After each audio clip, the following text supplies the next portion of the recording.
Olá, começa agora mais uma edição do Acontece. Você já curtiu a gente nas redes sociais? Então acompanha a gente está no YouTube, no Facebook e agora também começamos no Spotify. Então procura por ali, programa Acontece da Connect TV, você vai encontrar. Começa a seguir a gente, você também pode ouvir. Agora você pode ouvir todas as nossas entrevistas enquanto você lava a louça, faz academia, toma banho, enquanto você está se arrumando. Agora a gente está com você o tempo todo.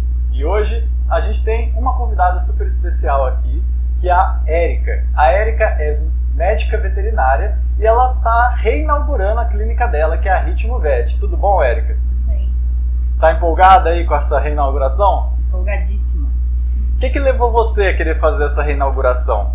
É que fizemos melhorias, né, na clínica. Agora está dividido por setor, tem centro cirúrgico, internação assistida, vai reinaugurar o banco de sangue, que agora tem um responsável por ele. Então são várias opções, né, que a gente melhorou dentro da clínica para melhor atender os pacientes, né, e os tutores também. E como que vai ser esse evento? O que vocês estão planejando para o próximo sábado? A gente vai fazer um café da manhã, né? Que legal. E vai ter tanto comida para pet quanto comida para as pessoas, né? Então pode levar o pet para dar um passeio lá, ou simplesmente passar para pegar um petisquinho para ele ficar feliz no final de semana. Tá ótimo. Pessoal, a clínica veterinária da Érica Fernandes é a Ritmo Vet. Lá você encontra diversos serviços para o seu pet. Tem clínica, tem internação assistida 24 horas, tem o banco de sangue que ela falou, né? Tem diversos produtos. Fica ali na Avenida Brasília, número 1400A. O Insta deles é ritmovet, _CMV, CMV de Centro Médico Veterinário, né? Então, ritmovet, _CMV. E o Face é ritmovet.cmv. Também tem o WhatsApp. Se você quiser entrar em contato, seja por telefone ou por WhatsApp, está com alguma emergência em casa, quer agendar alguma consulta, acha que o seu pet não está se sentindo bem, que ele está meio abatido, vamos lá na Ritmo Vet ver. Eles entendem tudo sobre isso e vão identificar o problema rapidamente, né? Então é 19 998 888 466. E Érica, como que foi esse seu processo para decidir empreender, né? Ter a sua própria clínica veterinária? O que te levou a fazer isso? Então, eu sempre fui apaixonada pela profissão, né? Desde criança. Então, eu sou aquela criança teimosa que com 5 anos falou que ia ser veterinária e foi até o fim para ser veterinária, né? Você seguiu o sonho de infância? Sonho de infância. Que legal. Que eu pegava cachorro da rua, colocava na garagem, minha mãe ficava brava, não deixava ter cachorro. O estereótipo do médico veterinário, né? E aí, eu resolvi fazer veterinária, né, e foi em 99, então vai fazer 20 anos já que eu tô formada, que eu formei em 2003. Trabalhei muito fora de São João, morei em Campo Grande, no Mato Grosso do Sul, Dourados, dei aula e vim embora para São João em 2014, que eu voltei para cá. Trabalhei numa outra clínica e assim, eu sempre tive a vontade de não ser mais uma veterinária, mas fazer a diferença. Fazer a diferença numa especialidade, num atendimento mais próximo do humano, né? Vamos dizer assim. Então, a gente tem uma internação onde fica um veterinário e um estagiário, um enfermeiro 24 horas com o paciente, então ele não dorme sozinho, tá? Porque para ele dormir sozinho é melhor ele ir para casa do dono, que se acontecer alguma coisa ele liga, né? Então, mesmo eu não estando com a porta aberta 24 horas, sempre que tem um internado, ele fica lá dentro com o veterinário o tempo todo, dando a medicação, cuidando. Então, assim, são diferenciais que eu sempre busquei. Então, por isso que eu resolvi empreender nessa área, para fazer do jeito que eu queria e que eu entendo como correto, né? Que é ter uma assistência mais íntima com o paciente, com o tutor. E o sangue, que muitas vezes a gente precisa de uma transfusão e não tem um doador. Então eu tento ter tudo dentro da minha clínica para que eu consiga salvar a mais quantidade de vidas que eu puder, né?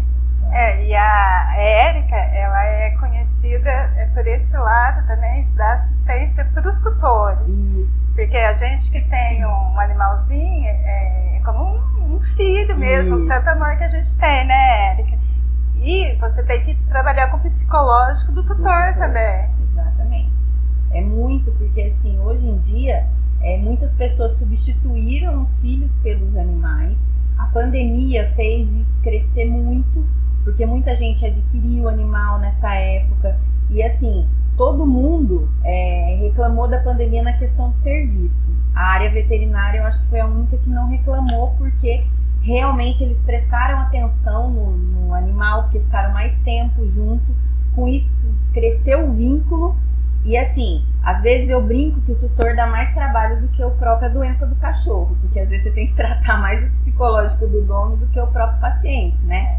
Mas a gente tem que ter isso, quando a gente faz o que a gente ama, né? A gente acaba acolhendo todo mundo que ama também. E o dono ama o animal, então a gente acaba cuidando de todo mundo, né? Você tem um retorno legal dos tutores, então? Porque eu imagino que eles saiam ali da Ritmo Vet se sentindo acolhidos, sim, né?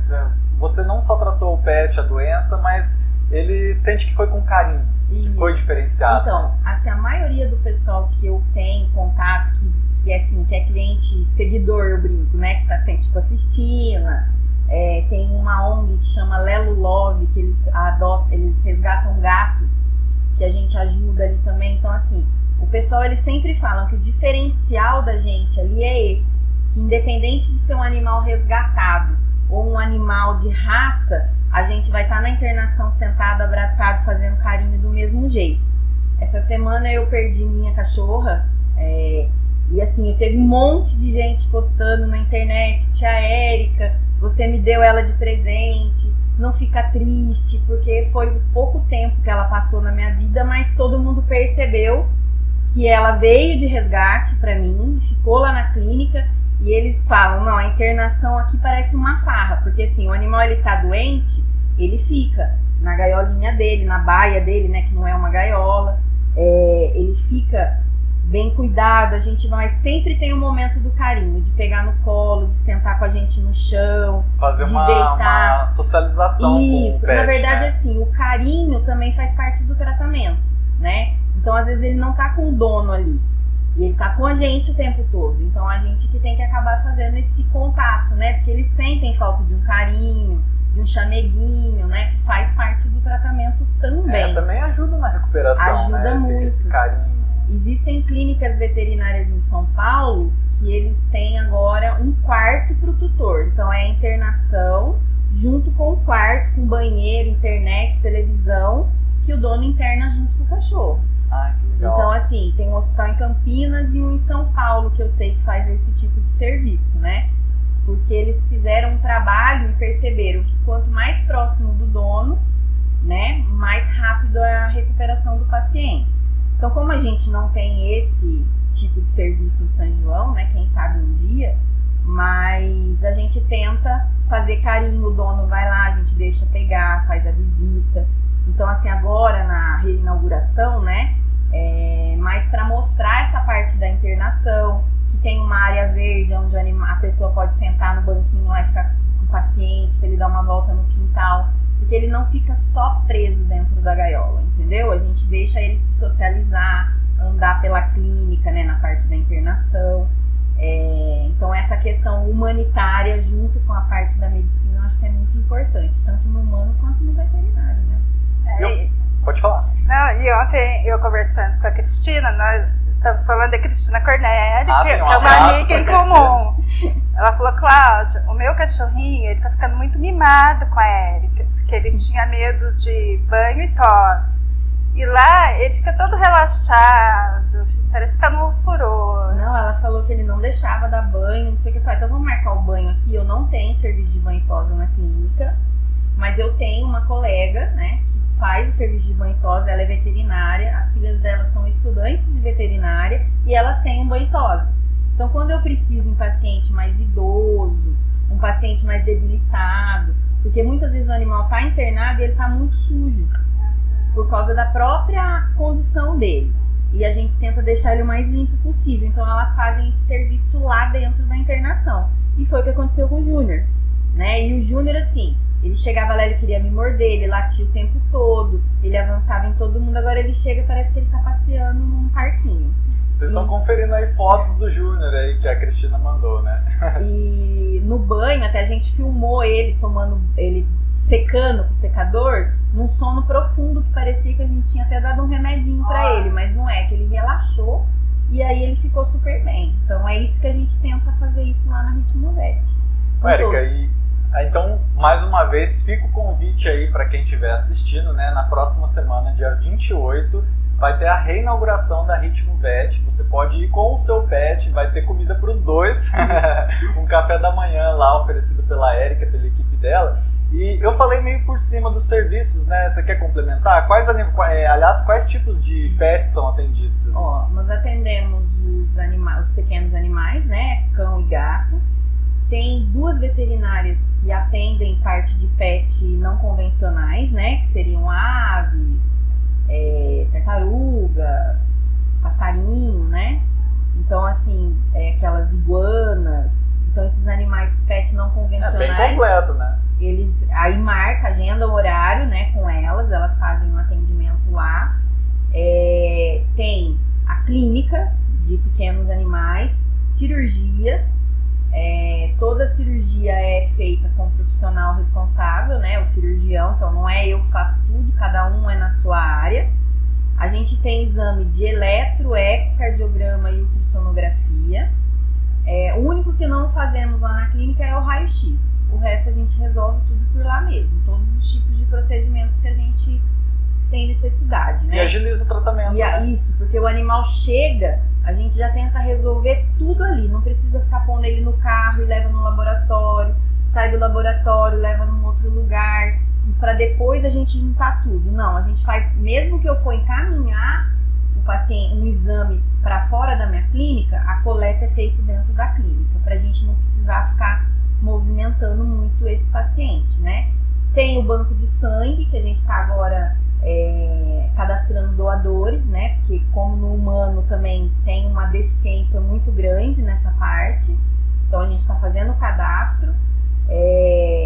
A internação, que eu já falei que é um dos focos da reinauguração agora também, né? E a gente tenta resolver tudo ali. Tem ortopedista quando o problema é de ortopedia, tem cardiologista quando o problema é de cardiologia, oftalmologista, muitas vezes eu encaminho para uma clínica aqui em São João que tem oftalmologista. Então, assim, a ideia, né, o que a gente tem ali de equipe é o quê? O que a gente consegue resolver aqui dentro, a gente resolve. O que a gente não consegue, a gente encaminha para as pessoas competentes, porque o foco é na melhora do paciente. Independente de que seja comigo ou com um colega, a gente quer que ele fique bem. Excelente. Esse é o atendimento humanizado que a gente busca, né? Então vamos aproveitar. Aliás, eu quero voltar daqui a pouco para falar sobre o banco de sangue, que eu achei bem interessante. Mas vamos aproveitar para ver o que aconteceu em São João.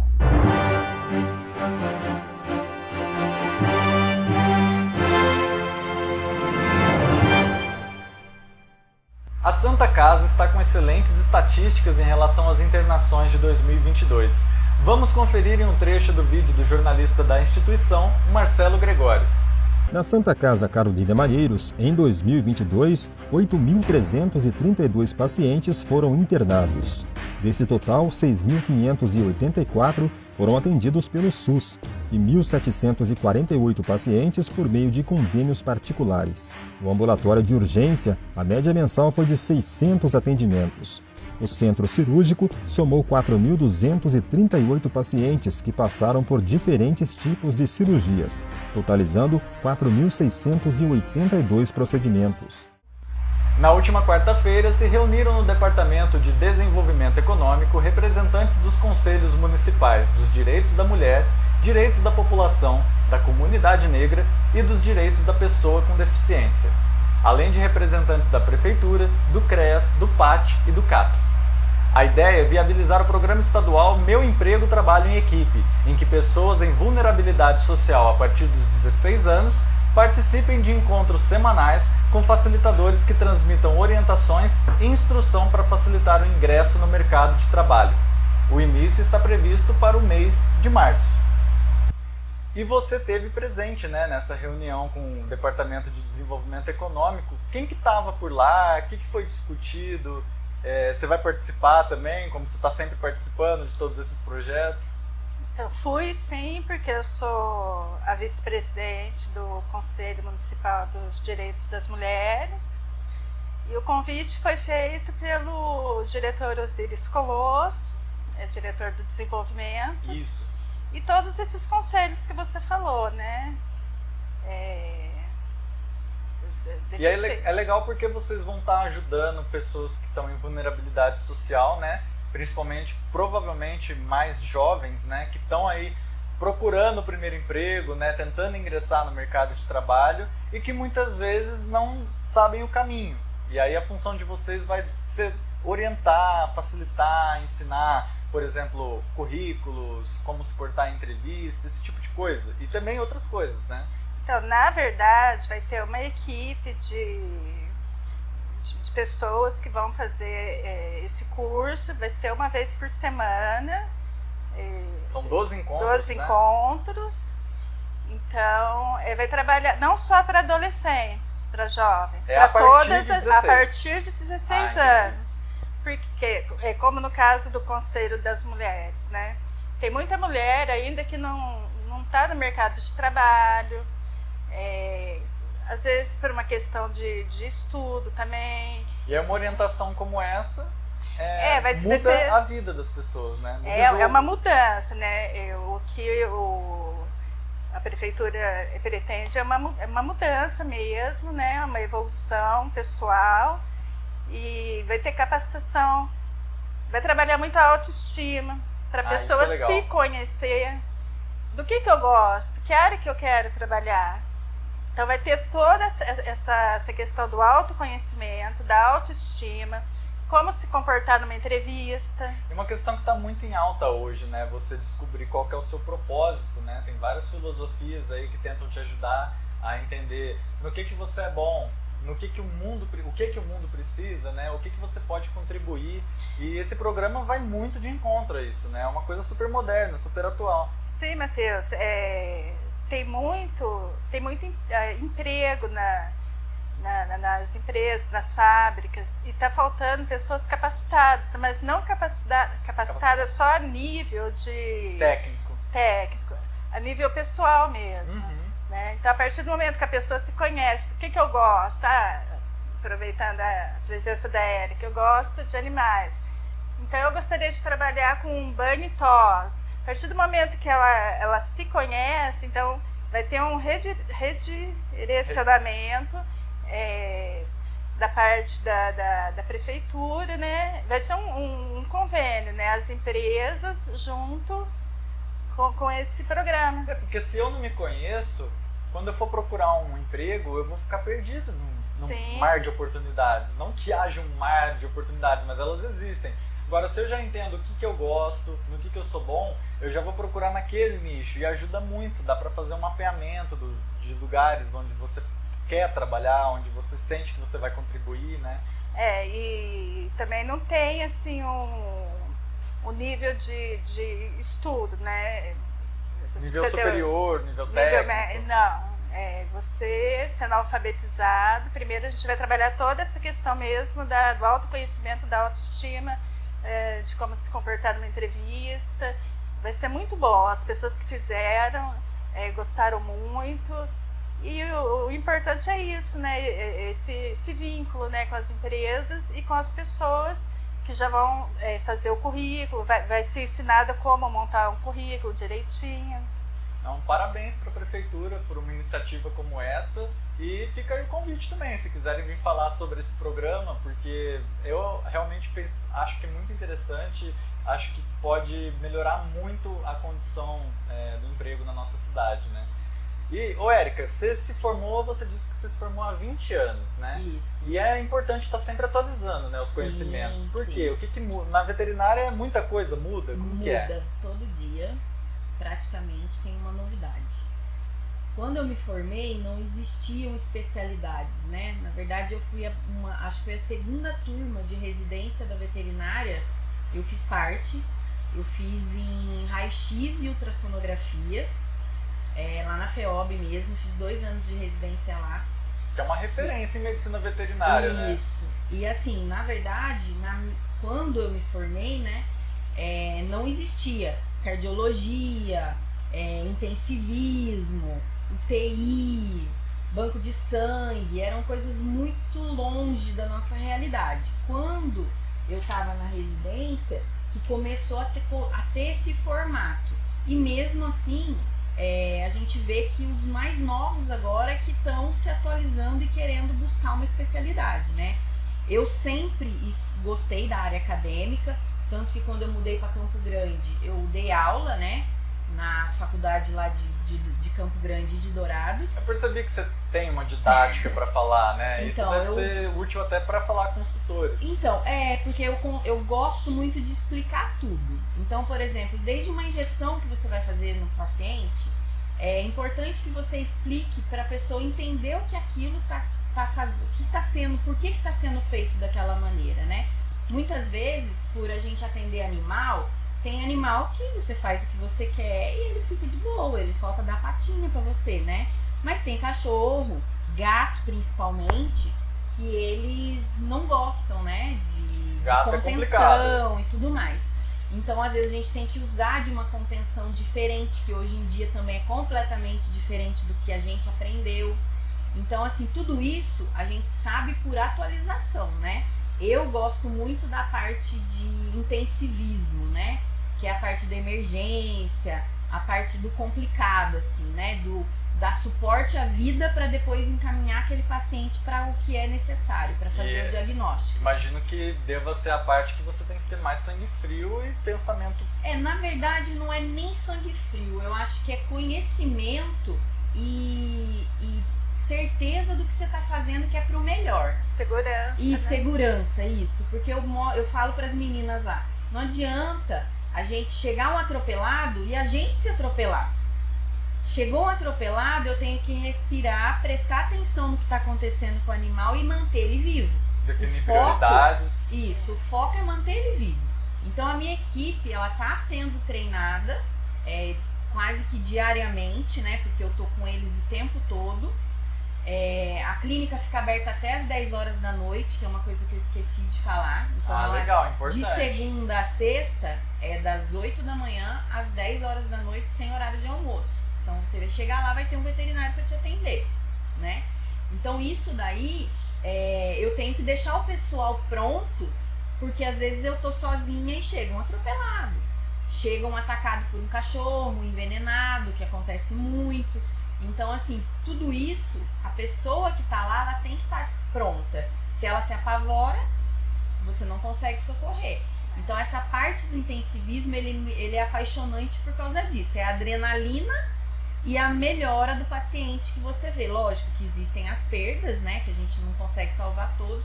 Mas, assim, graças a Deus, a nossa maioria é tudo... Sempre a gente acha uma solução, né? Então é uma parte que eu tô sempre atualizando nesse sentido, do intensivismo. Por quê? Inclusive a minha equipe também vai fazer agora os ABC Trauma e ABC Trauma Cuidados Intensivos, que é a questão de emergência mesmo. Por que que todo mundo vai fazer isso? Porque ela engloba todas as áreas da veterinária.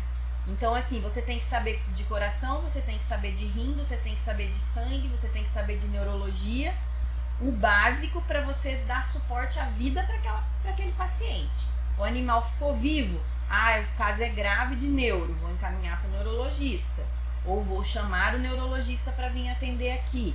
Então, assim, isso é o que a gente tenta fazer, e o intensivismo engloba tudo isso, né? Mas tem a veterinária que está fazendo especialização em cirurgia, tem o veterinário que está na parte do laboratório, tem o veterinário que está na parte da clínica e tem o veterinário da internação, que é o que mais demanda tempo, é a internação. Então não só você se atualiza, mas também toda a sua equipe. Você todo cobra mundo. Isso deles? Cobro incentivo e ajudo a fazer essa atualização, né? Como empresa, né? E como veterinária, a minha parcela é essa, eu estou sempre incentivando eles a buscarem e tento ajudar de alguma maneira, financeira, psicológica, ajudando no treinamento, né? Então é isso que eu tento passar para todo mundo lá.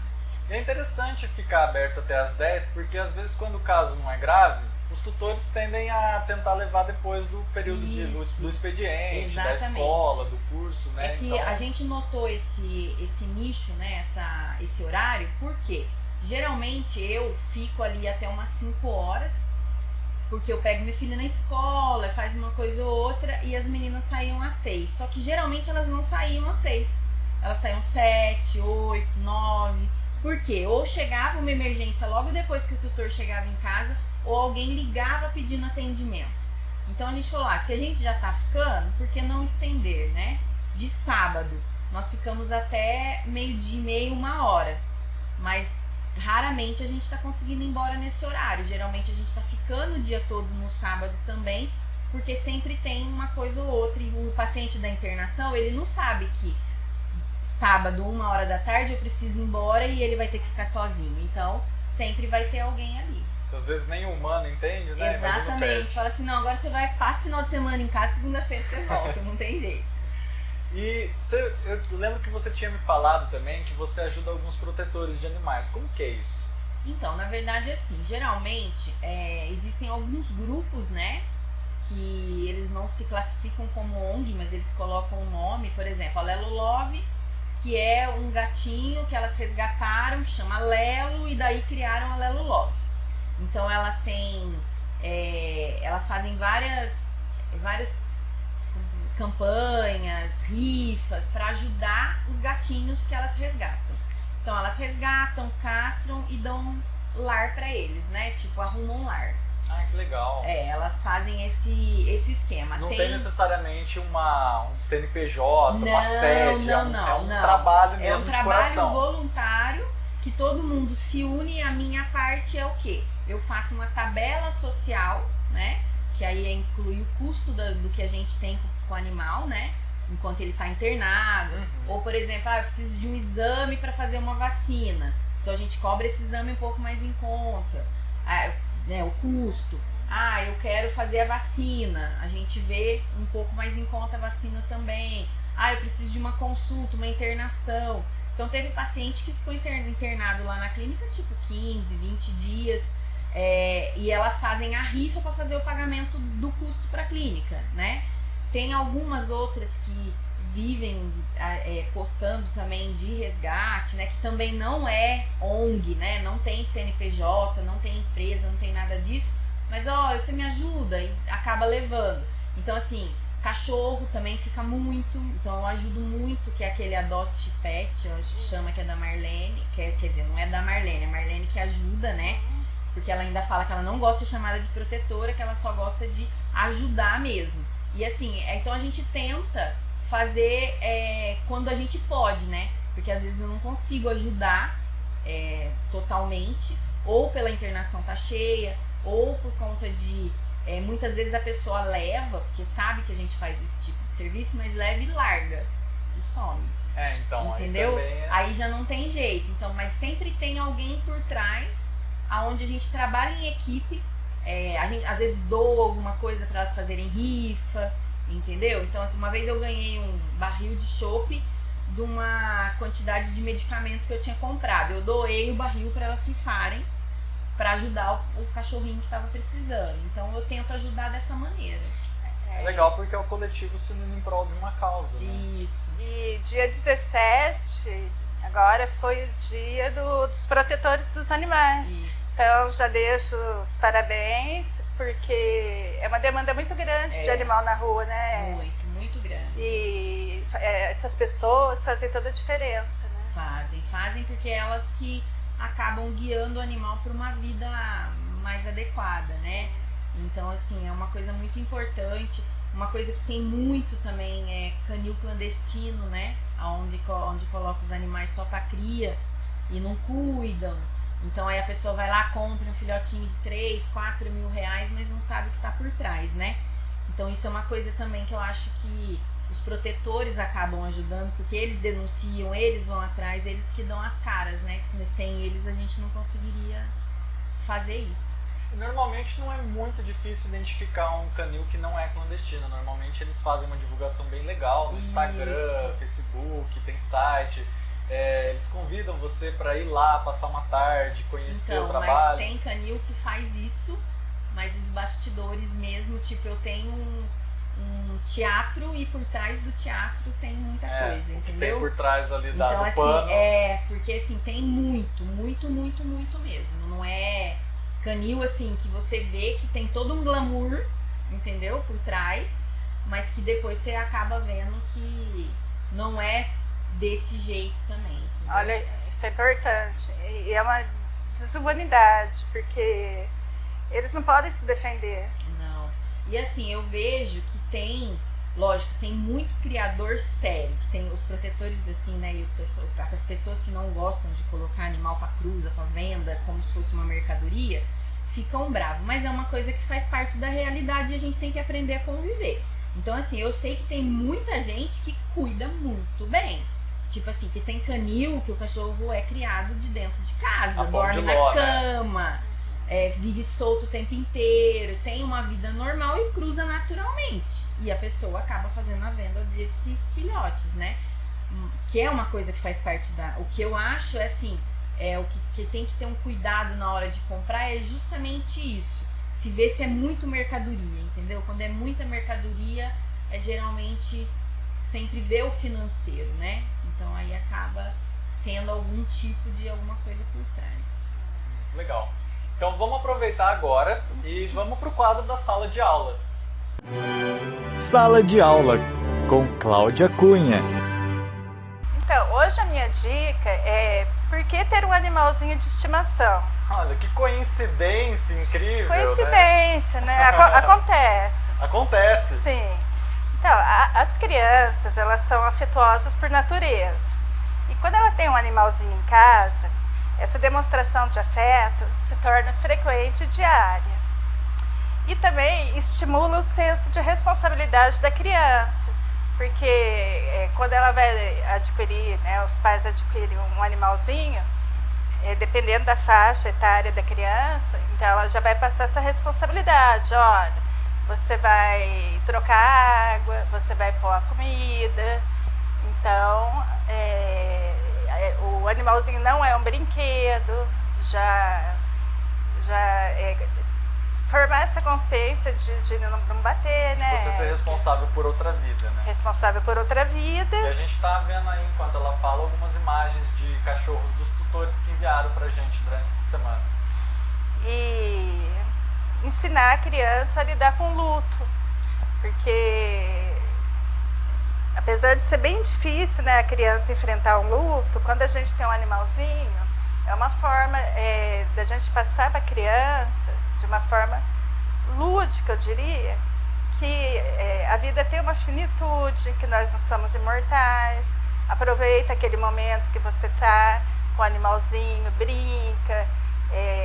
Porque o que a gente mais queria é que eles durassem para sempre, né? Mas a gente queria, eles mas vão embora muito cedo. Sim, mas o importante, eu acho que assim, seja feliz enquanto você está junto, aproveita o momento, né? Você não vai falar de morte para criança, mas é de uma forma lúdica. Então, ela tendo um animalzinho, quando esse animalzinho vier a morrer, ela já vai tendo essa consciência de finitude da vida, né? E que é isso que torna tão valioso, né? Os momentos que a gente tem, o fato que eles acabam.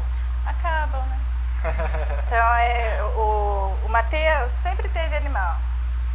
Ele teve peixe, tartaruga, coelho, cachorro. Gato. Muitos. Ele ama gato.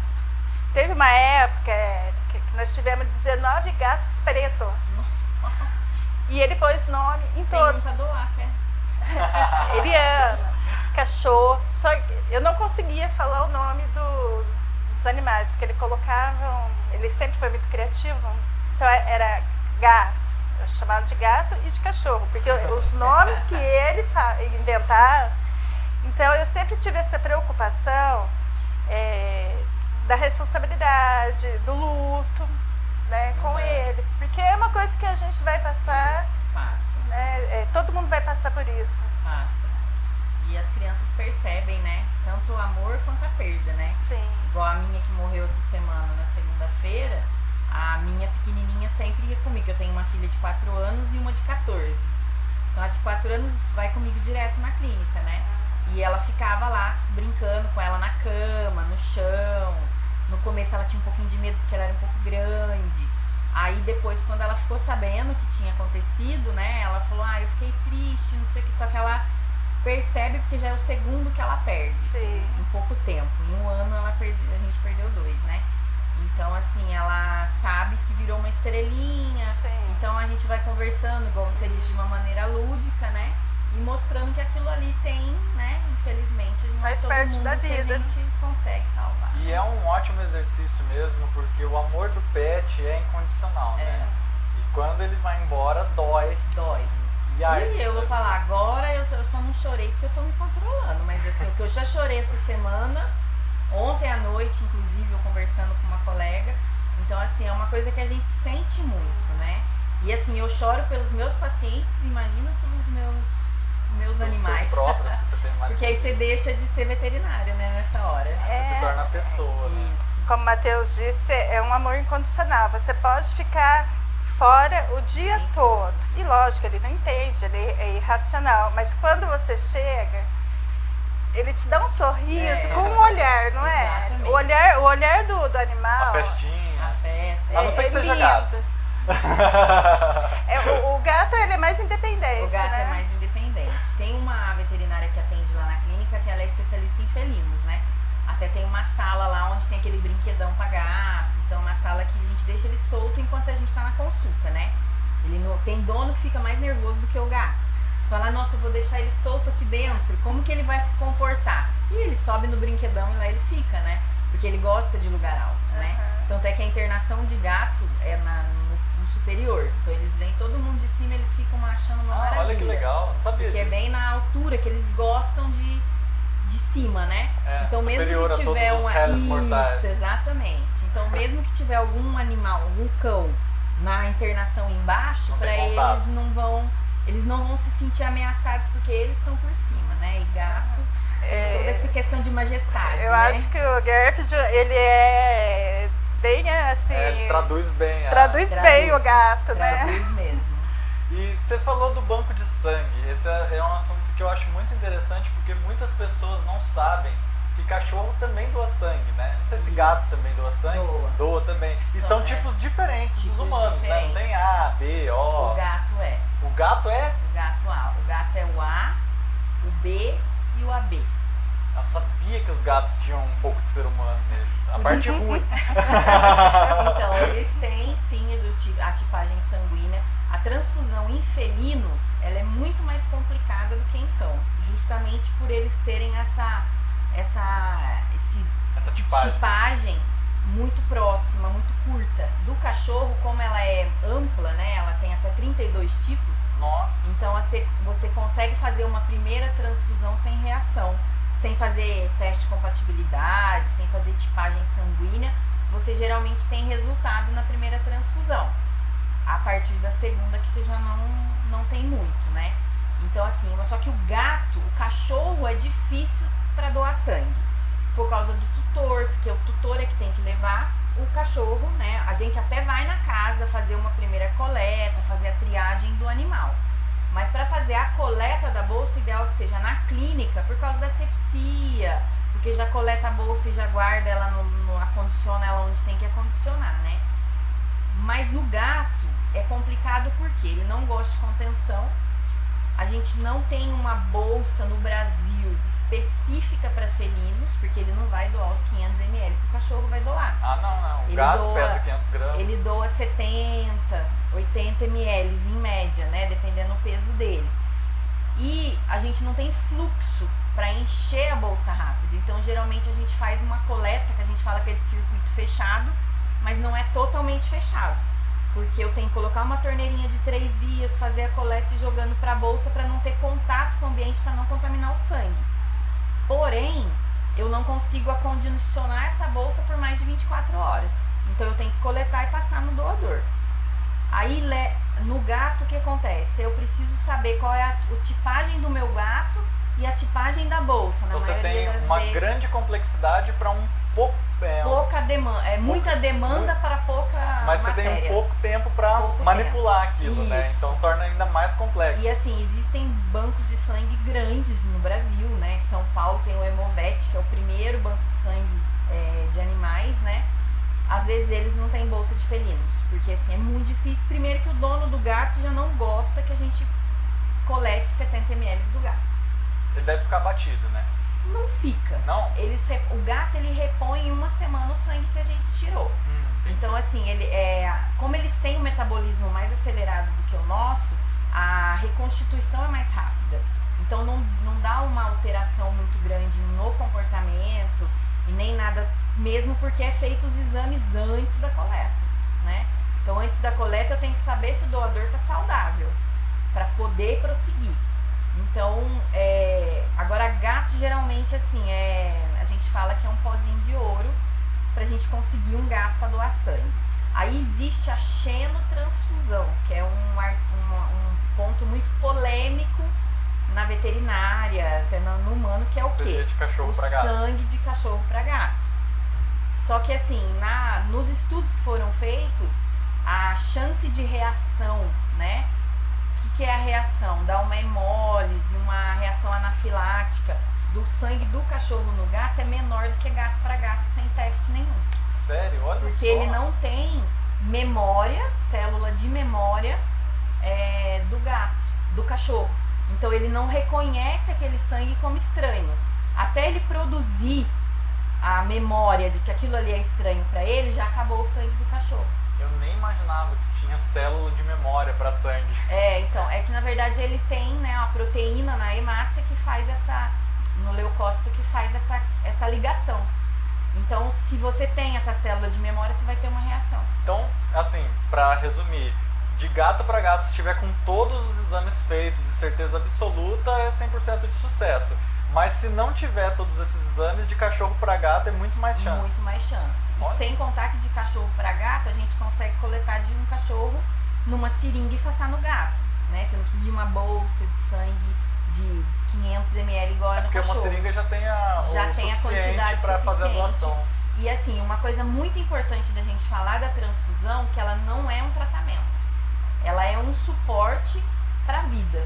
Então assim, eu faço a transfusão de sangue para eu tentar acabar com o agente que está causando aquela anemia no paciente. Isso para humanos também. Para humanos também. Então o sangue, ele nunca é um tratamento. Ele é um suporte para eu manter esse paciente vivo, para eu descobrir o que ele tem. Por exemplo, num caso de um animal com hemorragia, eu preciso do sangue para o coração continuar batendo e continuar circulando. Depois, até eu conter a hemorragia. Eu tenho uma anemia por causa de doença do carrapato. Se eu não tratar a doença do carrapato e ele não sarar da doença do carrapato, eu posso fazer 10 bolsas de sangue e ele vai morrer. Então a bolsa de sangue, o sangue na verdade, ele é vida porque ele mantém a sua vida para você ter um tratamento adequado, você, né? Ganha tempo. Para ganhar tempo. Então é o que eu falo assim, muitas vezes a pessoa fala, eu vou fazer a transfusão e vai ficar tudo bem, ele vai salvar. Até 4 dias que o sangue do doador vai estar circulante no organismo dele, provavelmente ele vai estar bem. Mas se ele tiver com alguma aplasia de medula, leucemia, algum câncer, alguma coisa muito crônica, aí se o meu tratamento não for efetivo, tem que ficar tomando sangue um atrás do outro. Essa ideia de que o sangue pode ser a cura de um problema talvez venha daquele pensamento antigo que tinha sangria, que aí você colocava sanguessuga, tirava o sangue ruim, né, pra pessoa produzir então, bom. Mas isso também é uma forma de tratamento, né? Então, assim, o sangue, você precisa dele para você se manter vivo, né? Agora, o porquê que você não está tendo sangue? Tem que saber a origem do problema. Você tem que saber a origem do problema. Então, sempre o foco é o quê? Manter a vida e descobrir o que o paciente tem. Porque se eu tratar sem saber o que ele tem, pode ser que um dia mais à frente ele possa apresentar alguma coisa mais grave. Acaba evoluindo o problema, né? Por não ter sido tratado corretamente. Então, assim, o sangue, ele ajuda, ele salva. Na maioria das vezes, ele ajuda a resolver o problema, que eu brinco que ele dá um fôlego pro cachorro continuar produzindo sangue, né? Então ele dá um fôlego para a medula do cachorro ou do gato, né? E ele continua vivo depois. Mas tem animais que tem neoplasia e às vezes a gente não descobre aonde tem esse câncer, porque às vezes não é visível no raio-x, não é visível no ultrassom, né? Então são coisas que é muito difícil, ainda mais num paciente que não fala, né? A gente é como se fosse pediatra, né? Porque o paciente não fala e o dono, que é a mãe, o pai, deixa o pediatra mais louco do que... É bem comum que às isso. vezes confunde, né? Então, concluindo, além de uma excelente veterinária, cheguei à conclusão que você é uma excelente professora, porque ela deu uma aula aqui. Obrigada, eu gosto de explicar. Bom, vamos aproveitar para conferir o que está na seção em cartaz. Seção em cartaz. Versão brasileira Acontece Produções. E vou provar pra todo mundo que sou o melhor cozinheiro aventureiro que já existiu. Jack e Leonard são grandes chefes. Para vencer a maior competição gastronômica do mundo, o Convergência de Sabores, farão de tudo para superar seus oponentes enquanto cruzam as ilhas culinárias. Eu projetei a Megan para que a Cade não se sentisse sozinha. Uma criança ganha uma boneca com inteligência artificial, programada para ser sua melhor amiga. Apesar disso, ela é apenas um protótipo e não demora muito para começar a tomar algumas atitudes estranhas e violentas. O que é você? Eu sou a Megan. Baby. Eric, fechando o assunto do banco de sangue, que eu achei muito interessante, quem que pode doar e como que faz, né? Tem um peso mínimo para o cachorro poder doar? O peso mínimo é 25 quilos, ele tem que ter de 1 a 8 anos, não pode ter feito transfusão de sangue na vida dele, nem cirurgia recente. Ah, nunca na vida ele pode ter recebido sangue? Não. Então ele não pode ter feito transfusão de sangue, né? A fêmea, ela também é de 1 a 8 anos, 25 quilos, não pode estar no cio, nem prenha e nem depois de parir. Tem que estar com o vermífugo em dia, vacina em dia, né? Não pode ter pulga, não pode ter carrapato e tem que ter um exame de sangue adequado, né? Que é o número de hemácias adequado, o volume de sangue adequado, plaqueta adequada, para a gente poder fazer a coleta sem prejudicar o doador. Porque o foco nosso na hora da coleta é preservar o doador, né? E dar um sangue de qualidade para o receptor. Então a gente tem que ter um controle de qualidade muito grande nesse sentido. Por isso que é muito difícil da gente conseguir um animal saudável, rígido para fazer a doação. Porque a maioria já teve contato com carrapato e às vezes tem a doença do carrapato. Uma coisa importante para falar da doença do carrapato é o quê? Ela não tem cura. Ele sempre vai ter a doença. Isso eu não sabia. Não existe um medicamento que mate o hemoparasita. Ele coloca o hemoparasita para dormir e ele pode ser contém. Mas ele não acaba, que é outra coisa que na maioria das vezes mas já tratou 3 vezes com a doença do carrapato. Entendeu? É porque ou ele teve contato de novo com a doença, ou a imunidade baixou e a doença apresentou novamente.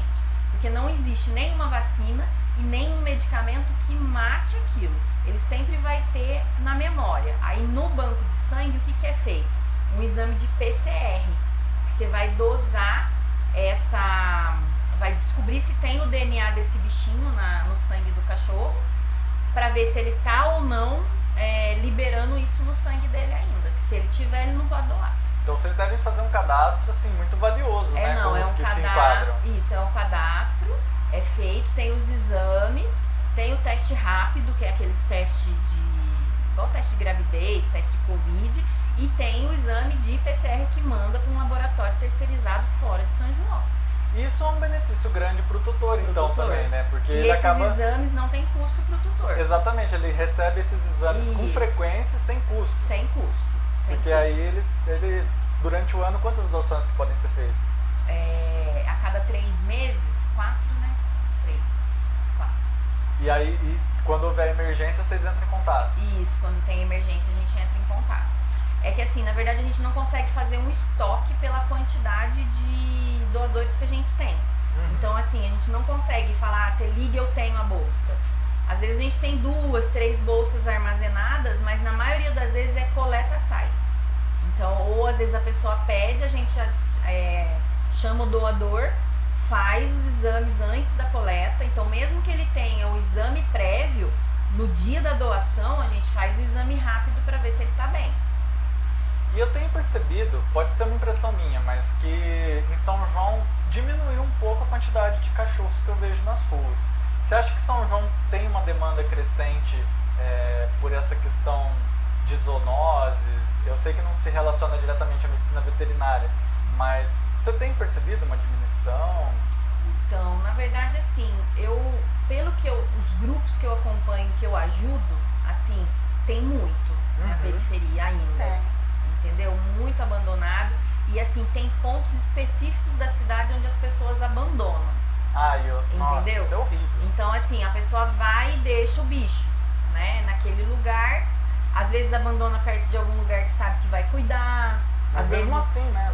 Mas assim, na periferia de São João tem muito abandono e muito animal de rua ainda. Tem bastante. Eu acho que tinha necessidade de ter uma política um pouco mais severa quanto a tudo isso, entendeu? É porque quando é filhote, né, as pessoas se encantam, aí depois que cresce... E até ficar doente também. E fica doente, então, dá trabalho, dá custo. Fica doente, tem que tomar vacina, ou ficar prenha, que esses dias eu atendi uma prenha abandonada. Nossa. Ficou prenha, abandonou. Mesmo com um cachorro saudável, ele tem um custo para se manter saudável, né? Você tem que manter as vacinas, os exames, a alimentação adequada. Exatamente, castração é muito importante também, né? Que faz parte, tudo isso faz parte de uma boa qualidade de vida pro animalzinho, né? Que muita gente tem medo de castrar, tem gente que acha que não é certo castrar, mas faz parte de uma qualidade de vida melhor pro animal que você não tem pra cria, né? Que você não é um animal de canil, nem nada disso, né? E diminui muito o abandono também, né? Antes de você adquirir um animalzinho, tem que ver se você tem essas condições. Isso. De alimentação, das vacinas, a castração. E assim, a ração é uma coisa que subiu muito da pandemia pra cá. Na época da pandemia, subia 15, 20% quase por semana. Tava uma coisa assim absurda. Eu que sou veterinária, que compro direto do fornecedor, achava caro. E aí eu olhava nas casas de ração e tal, eu falo, gente, eles não têm uma margem de lucro grande, porque a não ser que compre uma grande quantidade, entendeu? Porque a matéria-prima aumentou muito, né? Se Deus quiser agora, quem sabe entra no eixo, né? Érica, assim, as pessoas mais de idade, assim, elas costumam achar, assim, por experiência, de conversa, assim, que a ração não sustenta e dão comida pro animalzinho. É errado, né? É errado, porque a ração, ela já é balanceada e estudada para aquele tipo de animal. Então, assim, o animal pequeno, o animal filhote, raças grandes, raças gigantes. Então, tem toda uma diferença, né? E ele mantém o animal saudável. Eu já vi também sobre as marmitas então, pet, é isso né? que eu ia falar, que agora tem alimentação natural. Existe nutricionista. Que aí passa também, tem fígado, tem frango, isso, né? Então tem a alimentação natural crua, onde você oferece ovo cru, carne crua, pé de frango, como se ele estivesse no mato, entendeu? Tem a alimentação natural, que é a alimentação cozida, que aí tem as marmitinhas que eles vendem. Tem gente que faz em casa, que pega mais ou menos algumas receitas na internet, e tem a ração, né? A ração, na verdade, ela é a mais prática. Né? E talvez mais barata, inclusive. Então, a base de preço é bem parecida. Fica parelho. Mas aquelas muito baratas também não... ração colorida é a pior que tem. É a pior que tem, né? E outra coisa que você observa se a ração é boa ou não, é comeu, fez cocô. Porque quanto mais cocô o animal faz, quer dizer que ele está absorvendo menos a ração. Então, por isso que ele come muito. Então, às vezes você gasta R$200 de ração no mês, e se você comprar uma ração melhor, você vai gastar menos, que vai durar mais tempo. Porque ele vai comer menos, porque ele vai se sentir mais saciado. Porque vai absorver, entendeu? Essa é uma dica que você só tem aqui no Acontece, com os entrevistados que a gente traz. Vamos para uma rodada de recomendações, então? A gente costuma fazer uma rodada aqui em que o entrevistado e a gente recomenda algum livro, série, filme, o que você estiver consumindo no momento, ou que você já consumiu há muito tempo, mas você gosta, você consegue pensar em alguma coisa? Eu tenho uma aqui, você tem também, né? Então, e tem Ah, verdade. Lembrança Vamos fazer antes, afetiva. então, antes da recomendação, aquela perguntinha. Então, deixa eu achar aqui. Toda entrevista eu faço assim, com os convidados uma lembrança afetiva. Na primeira infância, do 0 aos 7 anos. Preciso fazer uma vinheta para isso, inclusive. Você fazer já uma é um quadro vinheta, fixo do tá falando. programa, né? E hoje, para você, com todo carinho, eu escolhi de ponta cabeça o Pequeno Príncipe. Olha isso. Que vai ser a minha. Depois eu vou falar um pouquinho sobre o livro. Então, a lembrança afetiva é uma pessoa, é um lugar, uma música que te marcou na primeira infância. Mas para dificultar um pouquinho, eu vou usar. Você vai escolher. Fecha a câmera aí, Tainá. Você vai escolher uma das 3 frases que entrou aqui no meio. Bom, mostra o desenho para a câmera. Calma, perdi. Uma das 3 frases mais famosas do Pequeno Príncipe, que na verdade são 20 frases, porque o Pequeno Príncipe a gente acha que é um livro infanto-juvenil, é para adulto. Depois eu vou falar um pouquinho sobre ele. Uma filosofia bem construída do autor, que é o Antoine de Saint-Exupéry. Olha, eu não conseguiria falar nunca. Então, você vai escolher, são as 3 frases mais conhecidas, aí você vai fazer um paralelo com uma lembrança sua de infância. Fique à vontade. E agora, hein? Agora leia pra nós. Nossa, peraí que agora tem que tirar o óculos. No mundo que se faz deserto, temos sede de encontrar um amigo. Lembro do meu cachorro Manolito. É da infância? Conta mais pra gente. Era um cachorro de rua, filhote que eu adotei sem minha mãe deixar. Foi uma briga na minha casa. Chegava o cachorrinho lá, mãe. Pelo jeito isso era bem comum. Era bem comum. E ele era grande, parecia aqueles perdigueiros, sabe? Ele foi crescendo, ficando cada vez maior. A gente morava na cidade. Então a gente acabou levando ele pro sítio. E no dia que eu deixei ele no sítio, ele veio correndo atrás da caminhonete até metade da estrada. Então eu não esqueço da cena dele ficando e eu atrás na caminhonete, entendeu? Uma porque memória assim, bem ele visual, ficou. Né? Ele ficou bem, lógico, ficou bem tratado, num lugar que tinha mais espaço. Porque também não é justo com ele, né? É um animal grande que precisa. Ele acabou ficando lá no sítio, ficou bem e tal. Mas é uma coisa que me lembra, assim, sabe? Meio impactante, assim, né? Acho que todo mundo tem uma memória com animalzinho, né? Na verdade são vários, né? Mas esse eu acho que é o que mais lembrou, assim, nessa... Mas olha que legal, tá falando de amigo e ela já fez um paralelo com um cachorrinho. E a minha vizinha ainda falava assim, que era o Romeu e a Julieta sentada na calçada, porque nós dois ficávamos brincando na calçada, deitados assim, grudados os dois, né? Então ela falava, é Romeu e a Julieta, não tem nada de Manolito aí. E aí até eu decidi deixar ele ir pro sítio foi difícil, né? Porque era um amigo que tinha nem amigo, né? Amigo. É o melhor amigo. É isso. Muito bom. Então vamos pra rodada de recomendações. Agora Bom, você já deu início aí praticamente, Então né? tá, pode falar sobre o livro? Pode. Qual Então, será que é o livro? Usando o seu francês maravilhoso, fala o nome do autor de novo, do Pequeno Príncipe. Antoine de Saint-Exupéry. Tá. Não é um francês maravilhoso, não. É um francês bem capenga. Eu não conseguiria falar nem o capenga.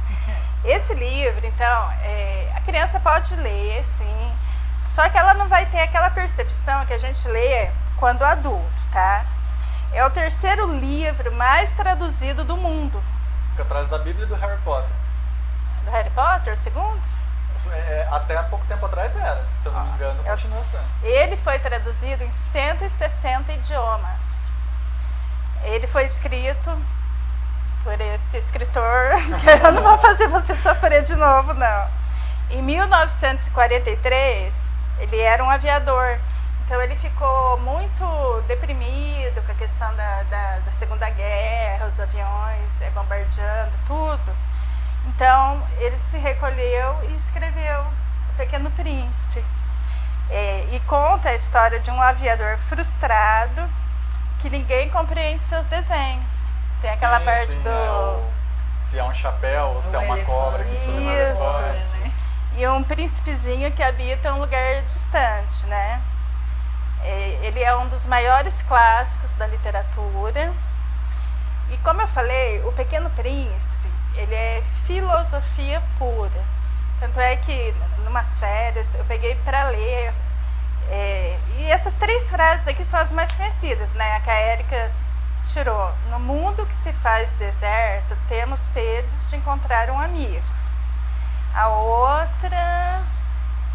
Se tu vem... isso eu amo. Se tu vês, por exemplo, às 4 da tarde, desde as 3 começarei a ser feliz.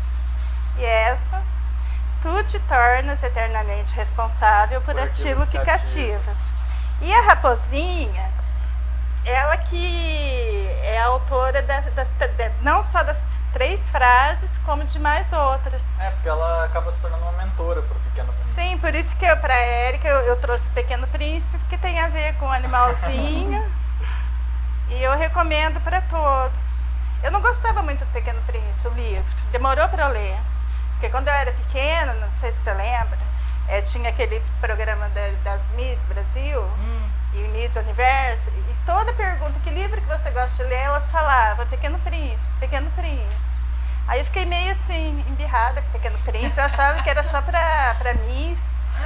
Mas eu falei, não sou Miss, né? Mas depois eu li, mas eu li ele como... era adulta já, né? Eu sou apaixonada pela filosofia dele.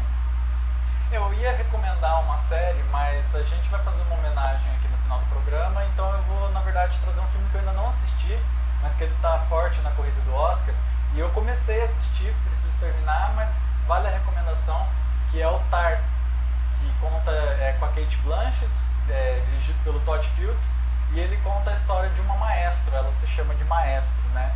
Existe a palavra maestrina também. E ele está muito forte nas categorias de roteiro, de melhor filme, a atuação dela está maravilhosa. Então fica aí a recomendação do Tar. Não sei em que plataformas ele está disponível, mas a gente vai ouvir falar bastante sobre ele nos próximos meses. E você, trouxe alguma coisa pra gente? A minha recomendação vai ser na minha área, lógico. Ótimo. Né? A minha recomendação é que todo mundo cuide muito bem dos animais e traga um banco de sangue que eu ajudo a fazer o tratamento, né? Tratamento não, o diagnóstico, né? Pra ver se o animal tá bem. Então, pra fechar, eu queria te perguntar o seguinte: o que todo tutor deveria saber sobre o seu pet? O que ele deveria saber sobre o seu pet? É pra ser difícil mesmo. Essa é pra ser difícil mesmo. É uma só? Eu faço uma só. O que todo tutor deveria saber sobre o seu pet? Você fala em qualquer área. área. Você pode até filosofar ou ser objetiva. Vamos filosofar.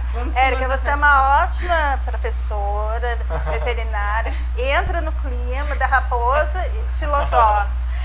Eu acho assim, que todo mundo tem que saber que para o animal dele, ele é a pessoa mais importante do mundo, inclusive o gato. Embora ele ache que ele é o rei, entendeu? Tudo depende, para ele ficar vivo, para ele ficar bem, para ele comer, ele depende de você. Então assim, você é o Deus dele, né? É o rei dele. Por mais que você brigue, que você fique bravo ou que você deixe ele sem comida, ele vai te amar do mesmo jeito. Então esse amor incondicional, isso ele tem que saber ele tem que saber retribuir isso, entendeu? Vamos começar a ser mais recíproco, exatamente, né? Retribuir, sabe? Retribuir como? Cuidando da saúde dele, levando para passear, brincando, né? Porque muita gente fala, mas bicho é bicho, gente é gente, né? Mas não é mais assim. Todo mundo humanizou, querendo ou não, humanizaram o cachorro e o gato, né? Então hoje em dia eles fazem parte da família mesmo. Tem gente que leva para viajar junto, dorme junto na cama. E assim, esse sentimento tem que ser recíproco, né? Então não achar que ele é uma muleta da gente, né? A gente não vê ele como uma muleta. Ah, tô triste, vou lá abraçar ele. Não, abraçar ele todo o tempo. Triste, feliz, levar pra passear, fazer parte mesmo. Bom, então deixa aí o convite mais uma vez para a reinauguração da Ritmo Vet. Isso, dia 28, das 9 ao meio-dia, vai ter o café da manhã para vocês, né? O pet e a pessoa. Vai ter alguns brindes, alguma conversa, vão conhecer a clínica. Não sei como que vai estar, né? Se vai poder entrar em todos os lugares, porque a gente vai estar aberto, né? Não vai ser aberto pode estar tendo atendimento, pode né? estar tendo atendimento, alguma coisa assim. E quem tiver animal acima de 20 quilos, né? Que possa doar sangue e quiser fazer o cadastro, a gente faz o cadastro, vai até a casa da pessoa fazer a coleta da amostra de sangue para saber se ele pode entrar para o banco de sangue ou não. E é isso. Perfeito. Quer falar alguma coisa? Eu quero. Posso fazer mais uma reflexão para terminar o programa? Do Pequeno Príncipe, da Raposinha. É loucura odiar todas as rosas porque uma te espetou. Realmente. Essa é uma ótima frase. Isso. Bom, pessoal, a gente termina essa edição do Acontece e eu gostaria de deixar aqui uma homenagem, né? Essa semana, uma grande pianista deixou a gente e ela era também uma grande professora. Mas, sobretudo, ela era uma grande mulher, inclusive reconhecida no site Mulheres de São João, da Neuza Menezes. Então, aqui a gente deixa a nossa homenagem da Conect TV, do programa Acontece, a Miriam Pipano.